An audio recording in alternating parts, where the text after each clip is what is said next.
Hello, welcome. I'm happy that you're here. Welcome back to Grow.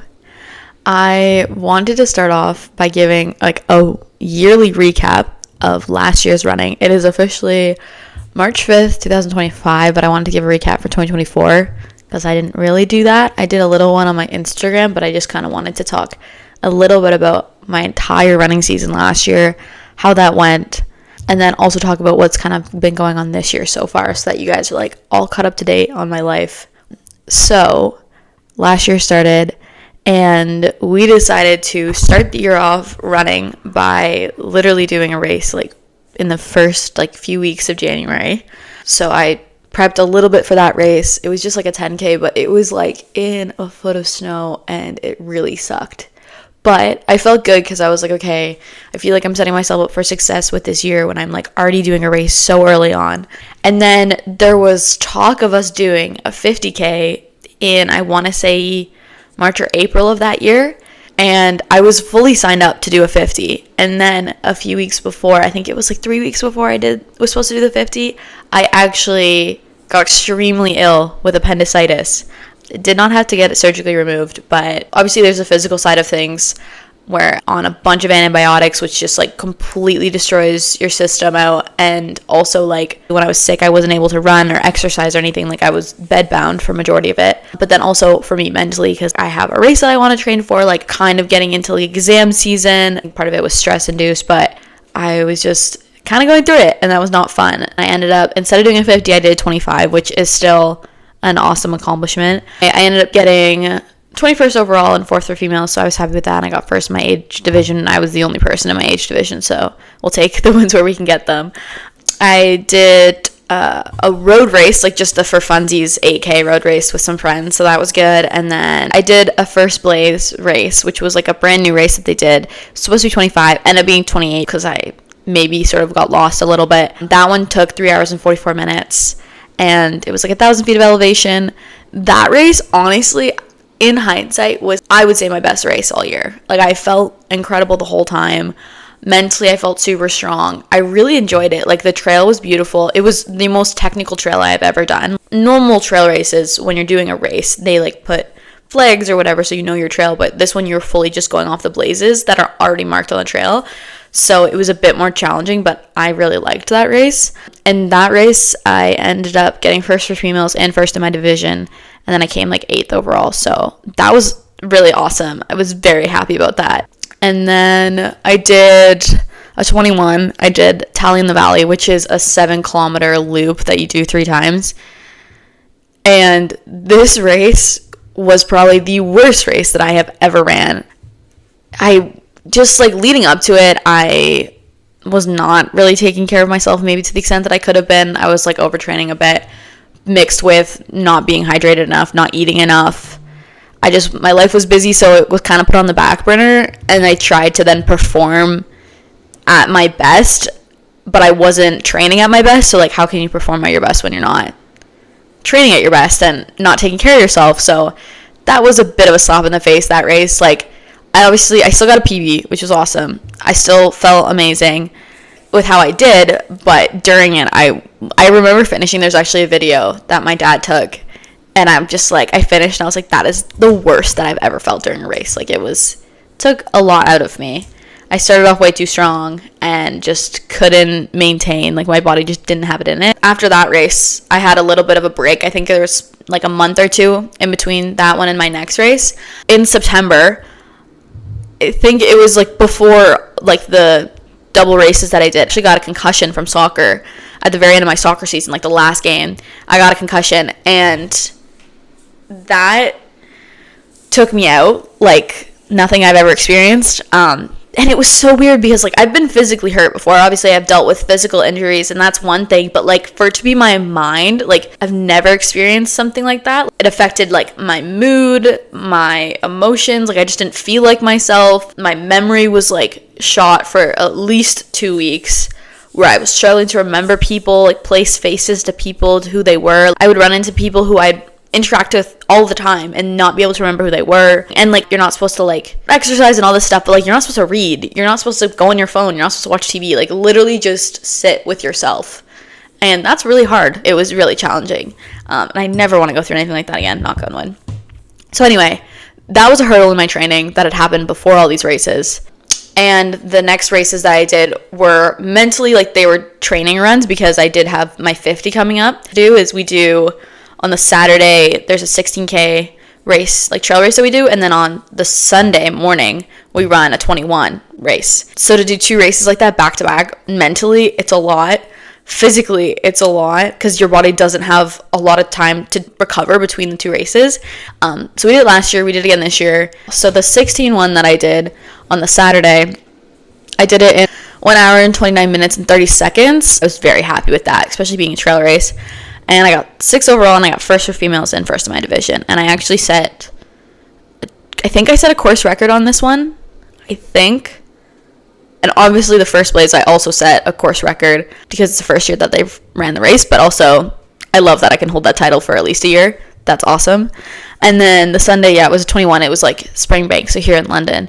And that was 2 hours and 6 minutes and 46 seconds. I got third in my division.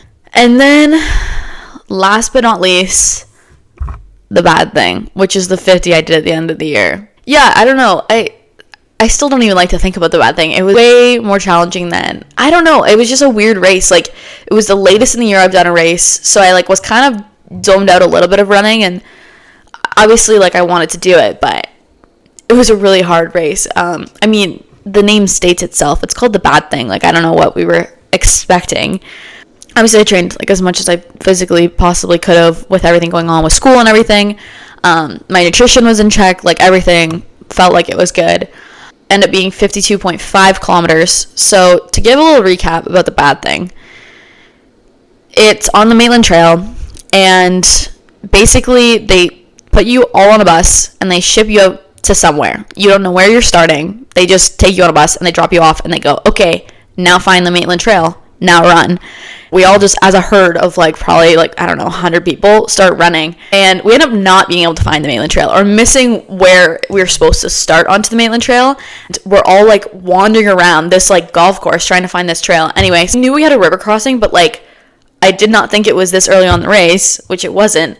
But we decided to just cross the river, which is first of all, your adrenaline's high, but not safe. It was also dark out, so we all had headlamps on, couldn't really see. And what happens when you cross the river? What if it's not the right? Anyway, so many things going on. It was very chaotic. And this was nothing on the race. It was fully on the fact that we couldn't figure out where we were going, and the people leading missed the entrance. Anyway, I digress. So everyone's now split up we were all in one big group, and now everyone, because some people went over there, some people went over there, some people are crossing. So we crossed the river, and all of a sudden we have to then scale this massive hill. And that is not a trail or anything. It's just logs and trees, wall that we have to then climb up after being okay, I still have how much longer to go? How long have I been out here already? And also there's time cutoffs at all of the stations that you have to meet. And if you don't meet them, then you're disqualified. And I was so anxious about missing those cutoffs, because I was I don't want to put all this work into training for this race and then get to the first aid station and be sorry, you didn't make it. But at this point, I'm I don't know how long away the aid station is. I don't know how close we are to it, because I wrote all of the distances and times on my arm. I ended up writing them wrong, so it didn't even matter. But I was I have 8 kilometers until the first one, but I'm I don't even know if we're near it. We could be 12 kilometers away. We could be 14 at this point. We don't know where we are. And so we end up getting up to a trail. Wasn't the right trail, but we were on a trail. And then they ended up getting people, volunteers out there to direct us back to where we're supposed to go. So then all was well. It was chaotic for maybe 20 minutes, and then, or less than that probably. It just felt like a long time that we were lost. But we ended up getting on the correct trail. But I was okay, we got to get to the aid station, because I don't know how long it's going to take us. Have we added 2 kilometers? Have we added 5? We have no idea at this point. So I'm we just need to get to the first aid station, and then I can chill out.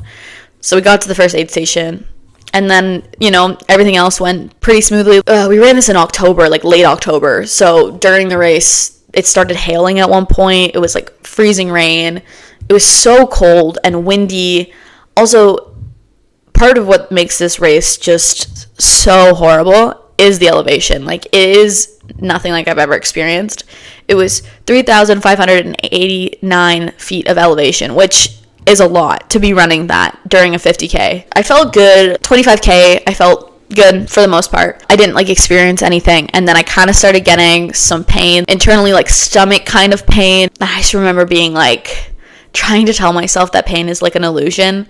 I just remember like having this conversation in my head during it. Pain is just like stimuli, that it's like it doesn't actually exist, and like trying to like convince myself that I'm like not in pain, thinking to myself that like not getting in my head too much, like letting myself stay super calm and present, working through my breathing and stuff a lot more, like, which has been, I think, a huge shift in my running over the last like few years, because in previous years running, like, it's a very much a mental game. You can push your body until you can't. Your mind stops way earlier. Having quality thoughts during a race is like super important.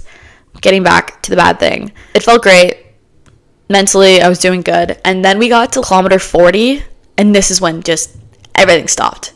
I was like, hey, I have 10 more kilometers to go. My knees were just like in so much pain. My legs like just didn't want to move anymore, and it was just because of the elevation. My body was just like not used to like that much climbing. It was so challenging. Thank God I had my dad there, because he was like my cheerleader getting us through it. I just remember running it, and in my head, I was like questioning why I was doing this to myself. Like, at this point, is it even healthy, like, for me to be doing this? I don't dislike myself. Why am I doing this to myself? Like, I like myself. I care about myself. Why am I, like, putting myself through this pain? Because at this point, it's like I've done a 50 before. I'm not trying to prove anything to anyone. And I think that that was the difference between my first 50 I ever did and this one. Was like, I wasn't trying to prove it to anyone, where I had very much a chip on my shoulder the first year that I got really back into running, because I was like, I have to prove to everyone that I can do this.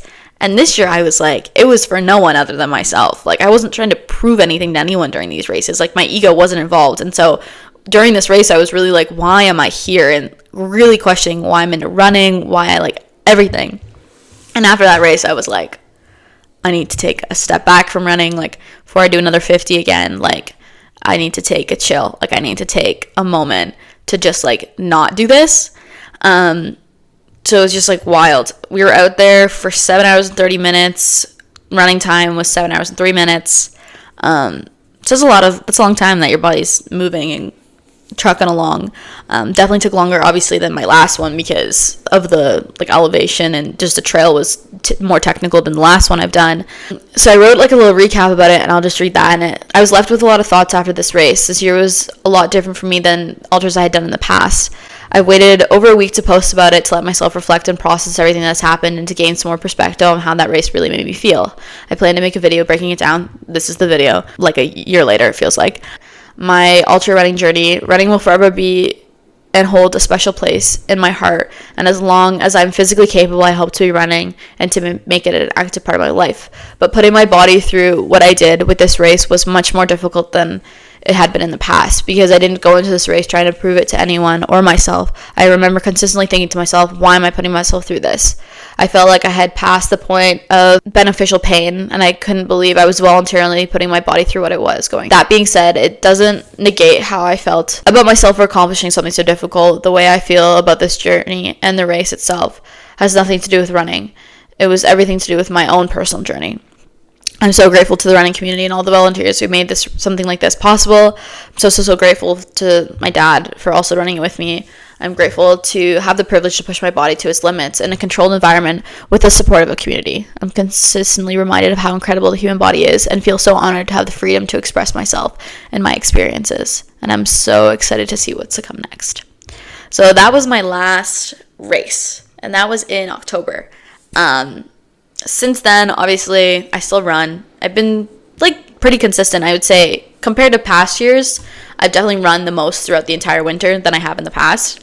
And that is because I have a race coming up this weekend. I'm actually flying out to Arizona to do another 50. And again, this race is, I'm not proving it to anyone. I wouldn't even really count it as a race. Like, we're going because it's going to be an awesome trail. It's going to be an incredible experience. To be able to travel and run is going to be so cool. So that's kind of more of the mindset going into it. I'm not even like really caring about like I don't care how fast I do it. I don't care if it takes me like 12 hours to do it. I just want to enjoy it. I want to remain stable within myself and in a good mindset during this. It will be very interesting to see what happens. But yeah, that's been my year so far. In January, I decided that I was going to take a massive break from social media. I deleted everything. Every source of social media, including Instagram, Snapchat, Visco, Strava, like everything was just done. And also at that point, I stopped wearing my Coros, so I stopped tracking my runs. So I was still running, but like not tracking my distance, not tracking like how fast I was going or anything like that. Like just me, trail. That was it. I really took a step back, and it really did improve my relationships, and that itself was like phenomenal, and also really improved my relationship with myself. Like not constantly looking at yourself all day every day on a screen. Obviously it impacts the way that you view yourself, but at the end of the day, like I like social media. I enjoy producing content. Whether it's for anyone, it's for myself, and that's like why I do it. And I kind of think I just needed to take a step back and really evaluate why I was on social media and what I was doing it for, and like get rid of some of the habits of like doom scrolling that have been like dramatically affecting my life. And I think that I was able to do so well in school over the last few weeks, and to really be so like productive as I was, because I didn't have social media. I like that I know now that like I am not controlled by social media in the way that like I could just get rid of it one day and I would be fine. Like I like that I have the freedom back and I have the control back in my life, because before it felt like it was almost controlling me. But I've missed making content. I missed making podcasts. And like a week ago, I would say, I was kind of going through it a little bit mentally, but it wasn't anything that just like happened and then I felt like this. It was kind of like a combination of different things going on, and I just was in a bit of a slump. And I actually went back and like listened to some of my podcast episodes, especially my one on like resilience. I realized like the reason that I made that was not for anyone but myself. It was literally so that I could help myself, and it's proving to be effective. Like it did really help me get out of a bit of a slump. Social media was something I've always been pretty defensive about, and something I've been like, I don't have an issue with it. I didn't want to talk about it. I didn't want to get brought up, and I knew that I was on it too much. I knew that I felt like it was controlling my life, and then I put unnecessary pressure on myself because of it, which I think a lot of people can agree with. Whether you're someone who post on social media, you don't post on social media, whether you're someone who just has one app or you have 20, it affects your interactions. It affects the way that you see yourself. It affects the way you live your life. And I think if you are naive to those things, that is when you give it the power. But if you're honest and open with yourself about it, then you gain that back with yourself. So that's what I needed to do. I was like, this is something I'm doing for myself, going off of social media. And like, that's not that big of a thing. I just took a step back for myself. But that was a huge step in my own journey. So that all being said, I'm just going to talk a little bit about social media and how I felt over that month. My break from social media in January, at first I thought it was stepping away from social media would feel like losing a limb. Something so deeply embedded in my daily routine that its absence would leave me restless, constantly reaching for something that wasn't there. And for the first few days, I did. I caught myself instinctively unlocking my phone and my finger hovering over the empty space where an app once was, as if my mind was still running on autopilot. There was no notifications pulling my attentions in 10 different directions. I missed the attention and the distraction. The days didn't feel like they were slipping through my fingers as quickly. I wasn't consuming life through a screen. I was living it. Conversations felt deeper. My attention felt whole. The world around me became sharper, and so did my thoughts. I began to realize how much of my time in life I had been taking for granted. I saw my relationships and my connections begin to improve, especially with myself. There was discomfort, of course, and I did struggle at times. It was a huge challenge for me. Without the constant distraction, I was forced to sit with myself, to actually listen to my own thoughts instead of drowning them in an algorithm-fed stream of content. I was learning to embrace those feelings instead of running from them. This experience was extremely eye-opening and a big lesson. I truly believe media has its place, and I'm so grateful for the ways that it has connected and inspired me, but I now understand the weight of its presence in my life. It's not just about how much time I spend on it. It's about how much it takes from me when I'm there. My attention, my energy, my sense of self. And so, now that I've returned, it will be on my terms, with my intention, because at the end of the day, my life is happening here in the real world, and I don't want to miss it. So that is what I wrote about social media, and completely intrinsically feel social media has its place, and I think that it can be super beneficial, but I think if you are not in control of it, it will take control of you. yeah, it's so crazy that this is an element of our life now. This is such a new thing, and how much it has dramatically affected everyone. Every relationship you have, every person you interact with, like the majority of people are on social media now. And so it's so crazy to think that is just like become a part of our lives, and it never used to be. So I think in the future, like I do hope to continue to take breaks from social media and to like return back to myself when I feel like it is needed. And that's like the main thing, is like listening to myself. Or like when I start being like, oh, I'm, feeling not so great about because of X, Y, and Z, then I'm like, okay, then I need to take a break from social media. Just really prioritizing myself and what's best for me, because at the end of the day, I'm the only person who's going to do that for myself. And the same goes for you. You're the only person who's going to prioritize your own well-being is yourself, like completely. Anyway, that's my little rant about social media. That was great. I'm still into all the things that I love to do. I was definitely a lot more present during that time, and I would definitely do it again. But I also do love social media, and I like making content, and I like my ability to express myself through it. So that's where we're at right now. Anyway, that's kind of it. That was January and a bit into February, and then February was just a lot of school. I went away. It was phenomenal. Loved that.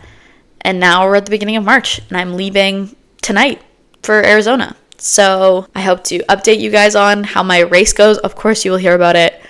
I'm very curious to see how my body reacts, how my mind reacts, how the entire trip goes. I'm so excited. It feels very surreal. Like I don't mentally feel like I'm going away. I don't mentally feel like I'm going to be in a different place doing this race, but I'm definitely looking forward to it. I'm very much looking forward to this weekend, and I'm so grateful that I have a little break in school and kind of connect back with myself, because being so busy with school, I have just felt like I don't exist outside of being a student. But I do. I have a personality. There's lots of things to myself. Obviously, I'm so grateful to get the ability to travel and to get the ability to do all these races, and that my body is even capable of doing this. Like, so grateful for that. That's kind of all that I have to talk about today. I just wanted to kind of catch you guys up to date on my life, my races, my running, and all that stuff. And I do notice that when I am more vocal, that I'm kept more accountable. And I wasn't really going to share this race. I definitely enjoy sharing it, and I like making it a thing, and I like having the space to talk about it and reflect. I mean, the weekly recaps that I used to do on social media and me doing podcasts and everything, like, it's just a form of journaling for me. Like, it's a way for me to make meaning into my life and to capture moments and to hold them and to remember them. The thought of having my kids look back and be like, this is what I was like when I was growing up, because I love that stuff. Like, I love asking questions and learning more about people's lives, and this is just a space for me to like show more of mine, and this is one of my outlets, so I want to kind of get back into that a little bit. But I'm not going to say we're so back or anything like that, because knowing me, I probably will not see you guys again for like a year. But until then, take care of yourselves, do something fun, give yourself a hug, spend some time with yourself, read a book, do something that's outside of your comfort zone, outside of your day-to-day routine. Get off your phone also. Unless you're watching this, then after this, get off your phone. Anyway, take care of yourselves. I'll talk to you soon.